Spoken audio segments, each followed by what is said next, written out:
I close, as promised, with a special comment on the debt deal. Our government has now given up the concept of right and wrong.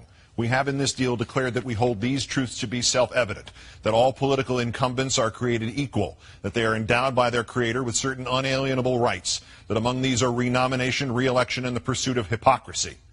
We have in this deal gone from the 4 freedoms to the 4 great hypocrisies. We have superseded Congress to facilitate $750 billion in domestic cuts, including Medicare, in order to end an artificially induced political hostage crisis over debt originating from the bills run up by a Republican president who funneled billions of taxpayer dollars to the military-industrial complex by unfunded, unnecessary, and unproductive wars, enabled in doing so by the very same Republican leaders who now cry for balanced budgets, and we have called it compromise. And those who defend it have called it a credit to a pragmatic president who wins some sort of political points, because having stood for almost nothing here, he gave away almost nothing for which he stood. It would be comical if it were not tragic. Either way, it is a signal moment in our history in which both parties have agreed and codified that the political structure of this nation shall now be based entirely on hypocrisy and political self-perpetuation. Let us start with the first of the great hypocrisies, the committee. The Republican dogs can run back to their corporate masters and say they have forced $1.5 trillion in cuts and palmed off the responsibility for them on this nonsensical super Congress committee.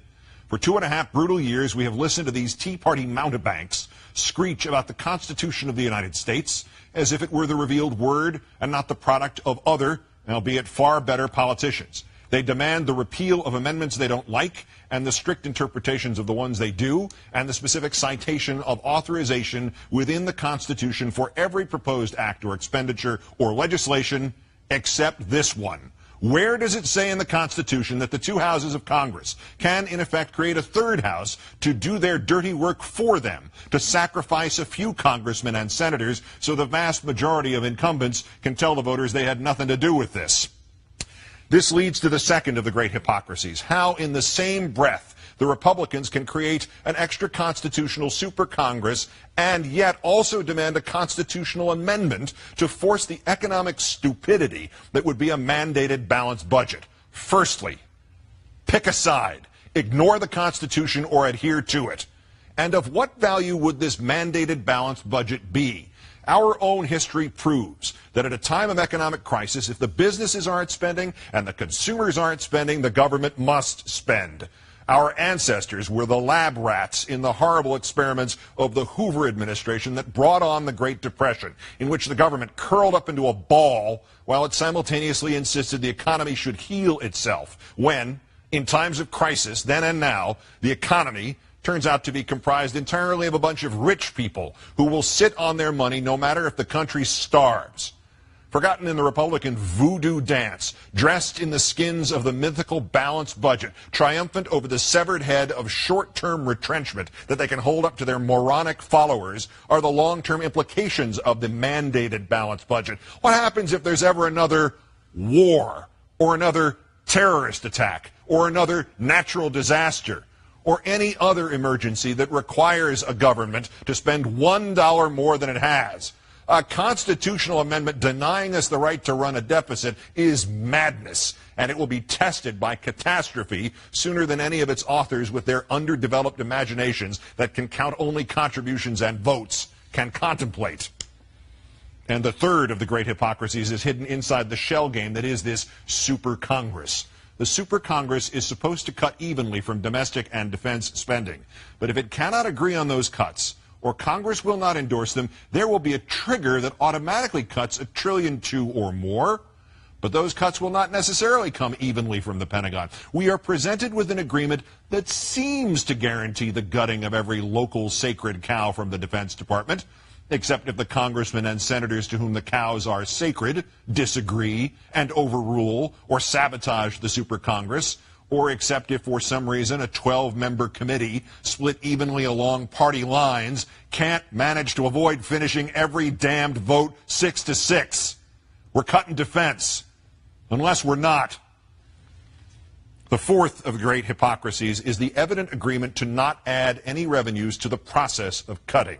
Not only is the impetus to make human budget sacrifices out of the poor and dependent formalized, but the rich and the corporations are thus indemnified again and given more money not merely to spend on themselves and their own luxuries, but more vitally, they are given more money to spend on buying politicians, buying legislatures, buying courts, buying entire states, all of which can be directed like so many weapons in the service of one cause and one cause alone, making by statute and ruling the further protection of the wealthy at the expense of everybody else, untouchable, inviolable, permanent.